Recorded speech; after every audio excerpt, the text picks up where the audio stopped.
না না ধর্মঘট সেটার ব্যাপার নেই।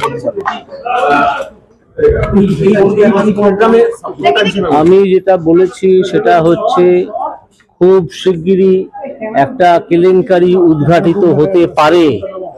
যদি তা হয় তাহলে আমাদের শুধু 72 কেন 144 ঘন্টা বন্ধ রাখতে হতে পারে।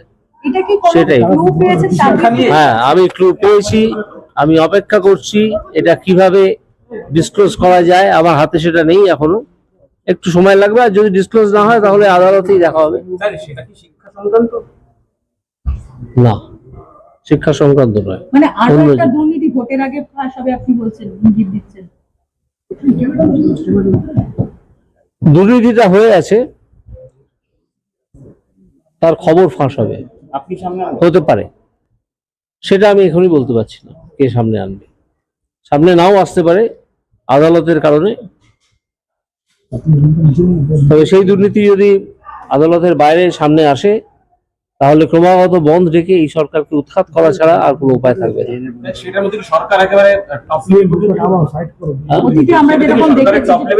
আমি জানি না, এখন আমি জানি না অতীতে যেরকম আমরা দেখেছি সেরকমই কি অতীতে কি রেখেছেন। মানে যেরকম টপ লেভেলের পর্যন্ত জড়িত নেতা মন্ত্রী। দেখুন, এইসব দুর্নীতিতে টপ লেভেল জড়িত না থাকলে এই দুর্নীতিগুলো হয়ই না।